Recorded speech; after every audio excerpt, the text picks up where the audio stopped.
Bueno, compañeras, compañeros, compañeres, en primer lugar, agradecerles la oportunidad de poder tomar la palabra en esta importante tribuna y llamar a que se multiplique este ejemplo en todo el país con actos unitarios por Cuba, porque acá no sobra nadie y Cuba nos necesita a todos. Desde ya decir que como partido piquetero adherimos, pero también soy diputado nacional de Unión por la Patria y acá debería haber más diputadas y diputados nacionales. Mi compromiso a militar y trabajar para que en los próximos actos haya más compañeras y compañeros diputados nacionales bancando a Cuba.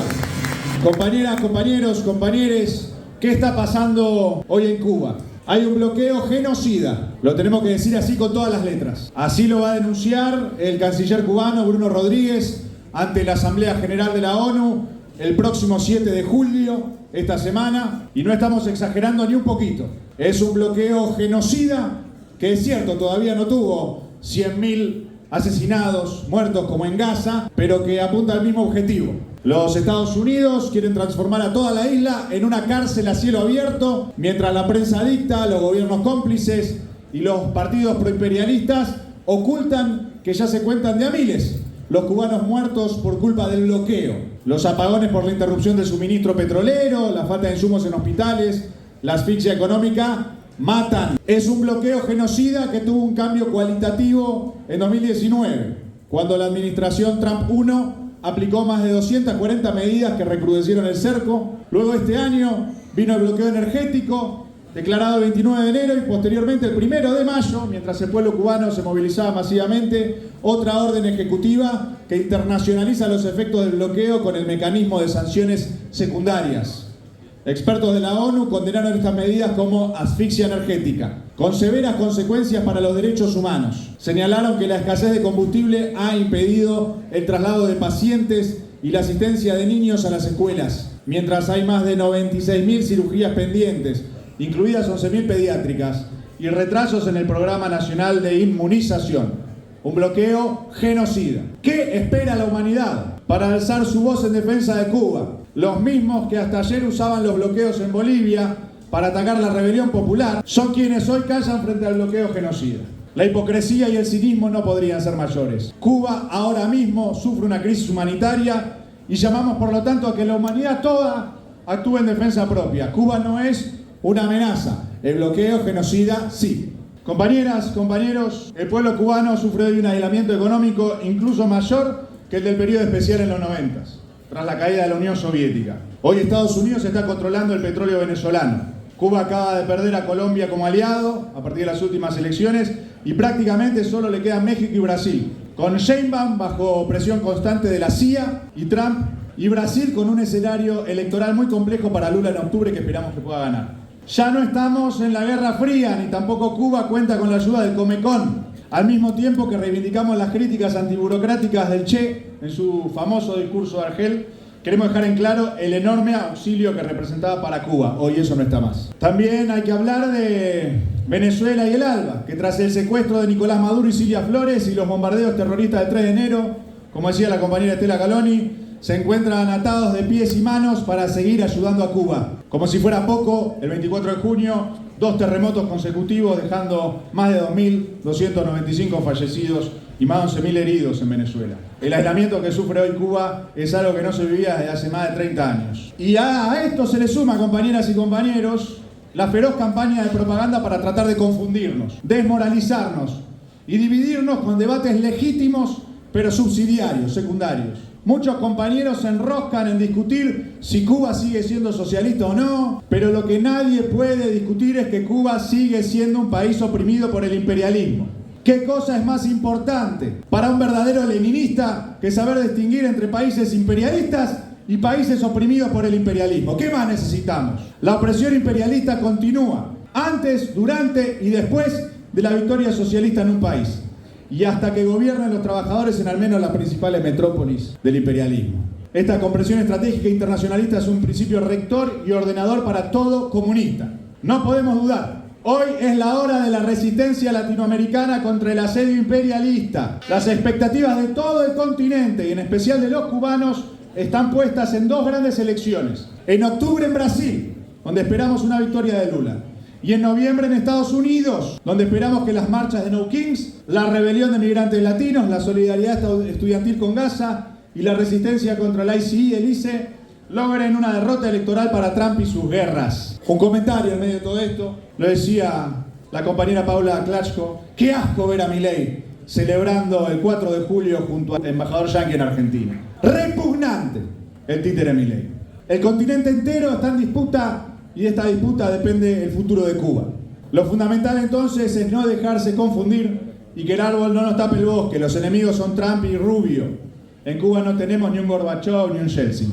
Dicho esto, y para hacer honor también a Che Guevara y su espíritu polémico cuando había que discutir cosas públicamente, podemos adelantar un análisis preliminar de las 176 medidas económicas agrupadas en 23 ejes, que es una gran novedad desde el último acto que hicimos en el Obelisco hasta este acto del día de hoy. Como todos sabemos, el gobierno cubano explora una vía de reformas y apertura, inspirado por los éxitos indiscutibles de China y Vietnam. Miguel Díaz-Canel, el compañero, lo presenta como un perfeccionamiento del socialismo. En nuestra opinión, una denominación que nosotros no compartimos porque se trata de un paquete de medidas capitalistas, válidas, lícitas, si son necesarias para enfrentar al imperialismo. Lo fundamental en nuestra opinión es que se trata de medidas de supervivencia, es decir, tirar lastre para ganar tiempo. Independientemente de su efectividad, estas medidas buscan separar a Trump de Rubio y postergar sus aventuras belicistas contra Cuba. Lo mejor que prometen es la posibilidad de ganar tiempo de cara a las elecciones de noviembre de Estados Unidos. En la práctica veremos si lo logran o no. Por nuestra parte, como Partido Piquetero de Argentina, partido trotskista que milita por la refundación de la Cuarta Internacional, debemos ser los únicos trotskistas que estamos presentes en este acto, también militaremos para que en los próximos haya más trotskistas, ¿no? Que grisen para defender a Cuba. Entendemos que esta apertura económica se trata de una respuesta centrista, ecléctica, por parte del gobierno cubano ante la presión combinada por dentro de la burocracia y desde los barrios por los apagones. Para dar un ejemplo, el 17 y 18 de marzo estallaron protestas en toda La Habana. Cientos de personas cortando calles, con basura en llamas, golpeando ollas y algunos gritando consignas como patria y vida o abajo el comunismo. El caso más extremo fue a principios de marzo en el municipio de Morón, donde hubo manifestantes que enfrentaron a la Policía Nacional Revolucionaria e incendiaron la sede del PC cubano. Son imágenes tristes que solamente deberían ser celebradas por gusanos. En este sentido queremos dejar en claro que aunque seamos críticos, consideramos que estas medidas de apertura son infinitamente mejores a una respuesta policíaca o decretar un estado de sitio para generar una conmoción interna como lo hace la derecha en Bolivia. Una escalada represiva sería una nueva degeneración burocrática y constituiría una torpeza suicida. En el marco del asedio imperialista sería tirarle nafta al fuego. Es exactamente lo que espera que suceda a Marco Rubio. Nosotros, los trotskistas del Partido Piquetero de Argentina, estaremos con Cuba siempre, haya o no haya socialismo. Nosotros no somos sommeliers de socialismos, ni vamos a estar midiéndole el comunismo en sangre a un pueblo y un gobierno bajo asedio imperial. Nuestro compromiso no es con el socialismo como un ideal utópico, sino con un socialismo militante, junto a los pueblos y sus luchas. No suscribimos al fetiche burocrático de la represión estatal o paraestatal. No queremos en Cuba unos ayatolas que inmolen a su propio pueblo en el altar de un dios que se disfrace de socialismo, de un Estado que se llame a sí mismo obrero. Esos son los métodos de las teocracias burguesas y de la burocracia reaccionaria, no los métodos de la revolución proletaria. Las armas deben ser empuñadas contra el imperialismo, nunca contra el pueblo. A fin de año veremos si tenemos en Cuba un Deng Xiaoping, como China, como prometen quienes apoyan las resoluciones del sexto congreso del PC cubano de 2011, o si, como creemos nosotros, estamos ante un país intentando hasta lo imposible para defenderse de un bloqueo genocida. Esta respuesta no busca una restauración capitalista, la de las medidas, como sucedió en la Unión Soviética finalmente con su disolución. Díaz-Canel lo dijo literalmente en la clausura del 22 Congreso de la Central de Trabajadores de Cuba. Nadie discute la disolución del Estado obrero, como le dicen en Cuba, el Estado socialista de los trabajadores. Y no se trata de creerle a Díaz-Canel o no, sino de ubicar políticamente con precisión cuál es la disputa real. No hay perestroika, no hay glasnost, no hay nada que se le parezca. Mientras tanto, como test para orientarnos, nos basta con ver que a los gusanos de Miami no les gustan las 176 medidas y que el gobierno de Estados Unidos responde imponiendo nuevas sanciones más ley Helms-Burton. Es decir, reforzando el embargo contra Cuba, el bloqueo. O sea, las 176 medidas están muy lejos de ser un vehículo de la recolonización imperialista de Cuba. Como trotskistas preferimos por principios un error, un retroceso hasta una capitulación económica junto a las masas, incluso suponiendo que habrá sectores militares y burócratas que intentarán aprovechar la apertura para hacer negociados o cumplir un sueño de convertirse finalmente en burgueses. Puede pasar. Lo que se debe evitar a toda costa en Cuba es una masacre contra las protestas. que pueda ser el detonante de un estallido preimperialista que será utilizado para justificar una invasión militar directa. Ya lo intentaron en Irán y fueron derrotados. Celebramos la victoria en Irán, una victoria de todos los pueblos del mundo. No repitamos errores, no le regalemos excusas a Marco Rubio. Nuestros planteos son: nada de represión al pueblo que protesta, ni siquiera aquellos que lo hacen confundidos a favor de sus verdugos yanquis. Unidad nacional, latinoamericana e internacional de los pueblos para romper el aislamiento y el bloqueo genocida, apostando a la derrota electoral de Trump, dividir al gobierno yanqui y hacer todas las concesiones económicas necesarias, no políticas, para la unidad y la paz de los cubanos. Vietnam nos enseñó a cómo abrir la economía, pero más importante aún, también nos enseñó a cómo hacer la guerra de todo el pueblo, para que no haya sorpresas ni derrota en Cuba.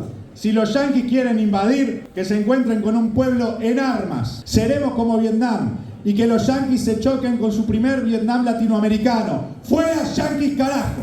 Compañeras, compañeros, compañeres, los últimos mensajes. Morir por la patria es vivir.